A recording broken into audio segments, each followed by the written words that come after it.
नमस्कार दोस्तों, कैसे हैं आप सब। आप सभी का स्वागत है आपके अपने YouTube चैनल पर। और आज की हमारी कहानी शुरू करने से पहले जो भी चैनल पर पहली बार आए हैं या जिसने भी अभी तक चैनल को सब्सक्राइब नहीं किया है तो जल्दी से जाकर चैनल को सब्सक्राइब करें और घंटे का बटन दबाकर ऑल का आइकन जरूर प्रेस कर लें ताकि हमारी कहानियों की नोटिफिकेशन आप तक सबसे पहले पहुँचती रहे और आप हमारी कहानियों का आनंद उठाते रहें।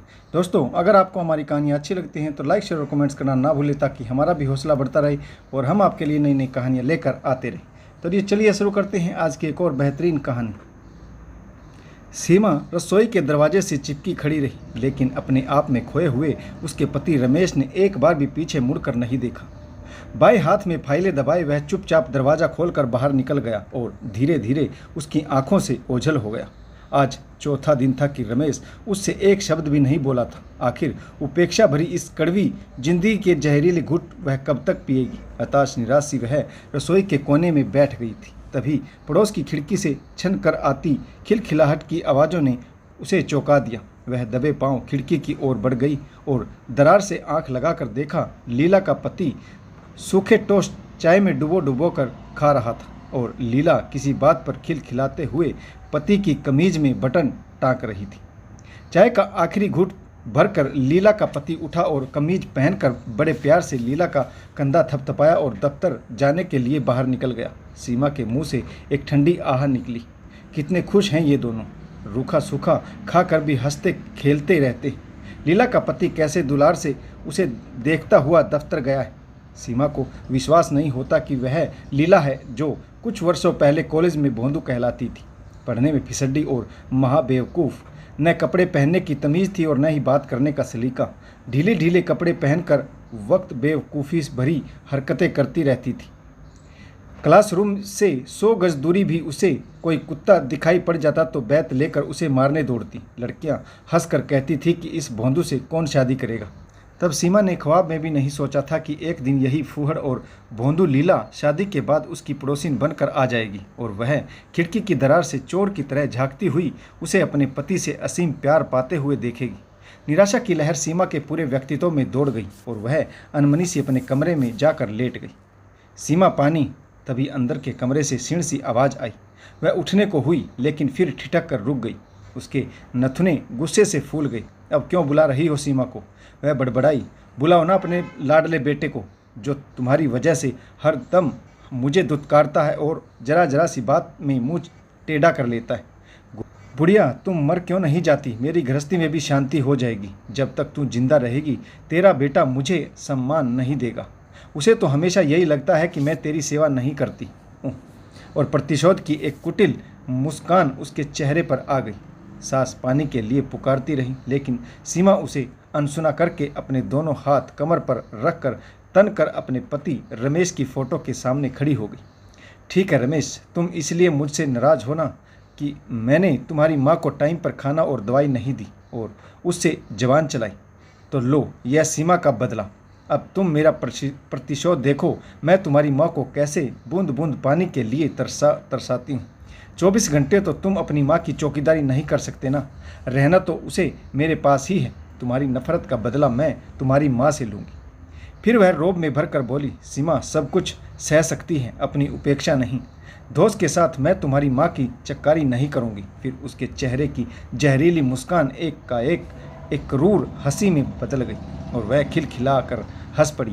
फिर हंसते हंसते रुक गई। अपनी हंसी की आवाज़ उसे कैसी अजीब सी खोखली सी लग रही थी, जैसे उसके अंदर से रोता रोता कोई हंस रहा था। क्या यह उसके अंदर की उपेक्षित नारी थी जो अपनी उपेक्षा का बदला लेने की खुशी में हंस रही थी? पर इस बदले का बदला क्या होगा और उस बदले का बदला क्या? उपेक्षा और बदले का यह क्रम जीवन भर चलता रहेगा? वह अपनी आश्रित सास से कब तक बदला लेती रहेगी? रमेश से उसकी बातचीत कई दिनों तक बंद रहती। आखिर कब तक वे दोनों एक ही चार दीवारी में एक दूसरे के पास से अजनबियों की तरह गुजरते रहेंगे? कब तक एक ही पलंग की सीमाओं में फंसे वे दोनों एक ही काल कोठरी में कैद दो दुश्मन कैदियों की तरह एक दूसरे पर नफरत की फुंकारें फेंकते हुए अपनी अंधेरी रातों में जहर घोलते रहेंगे? सीमा को लगा जैसे कमरे की दीवारें घूम रही हो और वह विचलित सी होकर धम से पलंग पर गिर पड़ी। वह मेंटली काफ़ी डिस्टर्ब हो चुकी थी। उसे स्वयं ही समझ नहीं आ रहा था कि वह क्या कर रही है। पति की बेरुखी का बदला आश्रित बुजुर्ग सास से लेना कहाँ तक उचित है। थप थप थप खिड़की थपथपाने की आवाज़ आई और सीमा चौंक कर उठ बैठी। उसके माथे पर बल पड़ गई। वह बड़बड़ाती हुई खिड़की की ओर बढ़ गई। क्या है? उसने खिड़की खोलकर रूखे स्वर में पूछा। सामने लीला खड़ी थी। भोंदू लीला, मोटा शरीर, मोटा थुलथुल चेहरा और चेहरे पर बच्चों सी अल्हड़ता। दीदी डेटोल है? उसने भोलेपन से पूछा। बिल्लू को नहलाना है, अगर डेटोल हो तो थोड़ा सा दे दो। सीमा ने नाक सिकोड़ कर देखा कि तभी उसका कुत्ता बिल्लू भौं भौं करता हुआ खिड़की तक आ गया। सीमा पीछे को हट गई और बड़बड़ाई, उफ, मेरे को पता नहीं मुझसे क्या नफरत है कि देखते ही भौंकता हुआ चढ़ आता है। वैसे भी कितना गंदा रहता है, हर वक्त खुजलाता ही रहता है। और इस भोंदू लीला को क्या हो गया है? कॉलेज में तो कुत्ते को देखते ही बैत लेकर दौड़ पड़ती थी, पर इसे ऐसे दुलार करती है जैसे उसका अपना बच्चा हो। मन ही मन बड़बड़ाती हुई वह अंदर गई और डेटोल की शीशी लाकर लीला के हाथ में पकड़ा दी। लीला शीशी लेकर बिल्लू को दुलारते हुए मुड़ गई और सीमा ने घृणा से मुंह फेर कर खिड़की बंद कर ली। पर भोंदू लीला का चेहरा जैसे खिड़की चीर कर उसकी आंखों के सामने नाचने लगा। अब भी वैसी ही बेवकूफ़ है जैसे कॉलेज में थी। पर एक बात समझ में नहीं आती, इतनी साधारण शकल सूरत की बेवकूफ़ व फूहड़ महिला को भी उसका कलरक पति ऐसे रखता है जैसे वह बहुत नायाब हीरा हो उसके लिए। आए दिन कोई न कोई गिफ्ट लाता रहता है। हर महीने तनख्वाह मिलते ही मूवी दिखाने या घुमाने ले जाता है।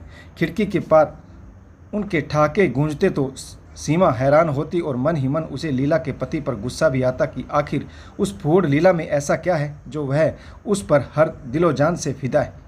कई बार जब सीमा का पति कई कई दिन उससे नाराज रहता है तो उसे उस लीला से जलन होने लगती है। एक तरफ वह जो खूबसूरत और समझदार होते हुए भी पति से उपेक्षित है और दूसरी तरफ यह भोंदू जो बदसूरत और बेवकूफ़ होते हुए भी पति से बेपनाह प्यार पाती। सीमा के मुंह से अक्सर एक ठंडी सांस निकल जाती। अपना अपना नसीब है। अचार के साथ रोटी खाते हुए भी लीला और उसका पति ठाके लगाते हैं, जबकि दूसरी ओर उसके घर में साथ पकवान बनते हैं और वे उन्हें खाते हैं जैसे खाना भी एक सजा हो। जब भी वह खिड़की खोलती उसके अंदर खालीपन का एहसास और गहरा हो जाता और वह अपने दर्द की गहराइयों में डूबने लगती। सीमा, दवाइयाँ। दूसरे कमरे से क्षीण सी आवाज़ आई। बीमार सास दवाई मांग रही थी। वह बेख्याली में उठ बैठी, पर द्वेष की एक लहर फिर उसके मन में दौड़ गई। क्या है इस घर में मेरा जो मैं सबकी चाकरी करती रहूं? इतने सालों के बाद भी मैं इस घर में पराई हूँ, अजनबी हूँ। और वह सास की आवाज़ अनसुनी करके फिर लेट गई। तभी खिड़की के पार लीला के जोर जोर से रोने और उसके कुत्ते कातर स्वर में भौंकने की आवाज़ आई। उसने झपट कर खिड़की खोली। लीला के घर के सामने नगर पालिका की गाड़ी खड़ी थी और एक कर्मचारी उसके बिल्लू को घसीट कर गाड़ी में ले जा रहा था। इसे मत ले जाओ, मैं तुम्हारे हाथ जोड़ती हूँ, लीला रोते रोते कह रही थी। लेकिन कर्मचारी ने कुत्ते को नहीं छोड़ा। तुम्हारे कुत्ते को खाज है, बीमारी फैलेगी, वह बोला। प्लीज़ मेरे बिल्लू को मत ले जाओ, मैं डॉक्टर को दिखाकर इसे ठीक करा दूंगी। सुनो, गाड़ी के पास खड़ा इंस्पेक्टर रोब से बोला, हम इसे ऐसे नहीं छोड़ सकते। नगरपालिका पहुंचकर छुड़ा लाना।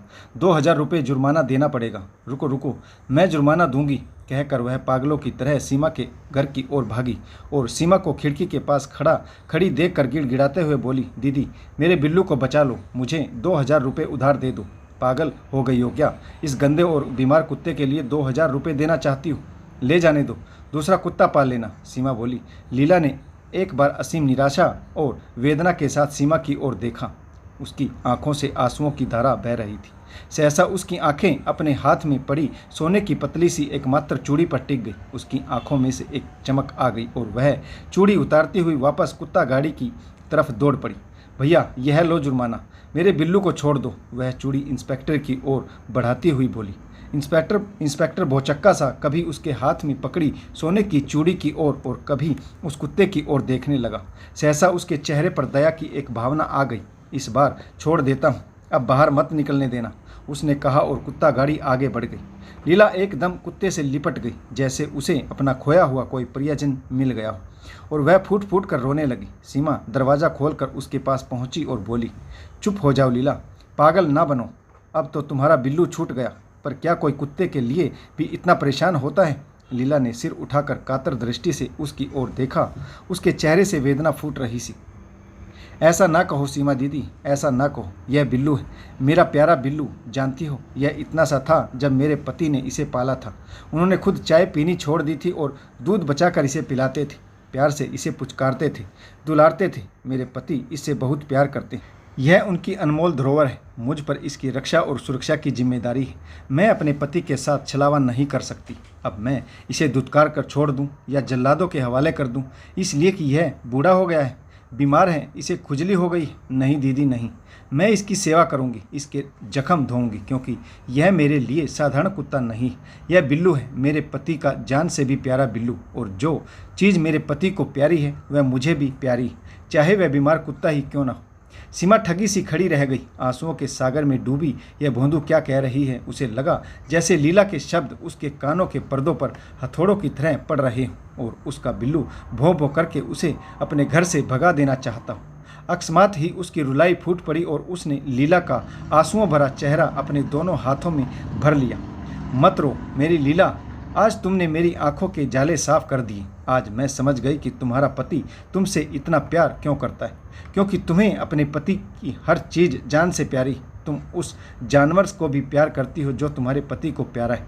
और मैं उन इंसानों से प्यार करने की भी कीमत मांगती हूँ जो अटूट बंधनों से मेरे पति के मन के साथ बंधे, यह जानते हुए कि मेरे पति को अपनी माँ जान से प्यारी है, फिर भी मैं उन्हें दुत्कारती हूँ। लीला को सांत्वना देकर सीमा ने अपने घर की तरफ रुख कर लिया। अपनी गलतियों को सुधारने की प्रबल इच्छा उसकी आंखों में दिख रही थी। सीमा ने घर आकर सबसे पहले अपनी बुजुर्ग आश्रित सास से माफ़ी मांगी, फिर गर्म पानी से उन्हें नहलाया, साफ कपड़े पहनाए, उनके कमरे को भी साफ सुथरा करके चमका दिया। शाम को जब सीमा का पति रमेश घर आया तो सीमा अपनी सास के साथ बातें कर रही थी। वह उनके सिर में तेल की मालिश भी कर रही थी। यह देखकर रमेश हैरान रह गया। आज अचानक ही उसे अपनी पत्नी पर प्यार आ रहा था। तो दोस्तों, आपको यह कहानी कैसी लगी और इस कहानी में किस पात्र की भूमिका आपको अच्छी लगी और इस कहानी से आपको क्या शिक्षा मिली, कमेंट्स करके ज़रूर बताइएगा। आशा करता हूँ आपको कहानी ज़रूर पसंद आई होगी। अगर आपको हमारी कहानियाँ अच्छी लगती हैं तो लाइक, शेयर और कमेंट्स करना ना भूलें, ताकि हमारा भी हौसला बढ़ता रहे और हम आपके लिए नई नई कहानियाँ लेकर आते रहें। तो दोस्तों, कहानी पढ़ने के लिए आप सभी का बहुत बहुत धन्यवाद। जय हिंद, वंदे मातरम, भारत माता की जय। जय जवान और जय किसान।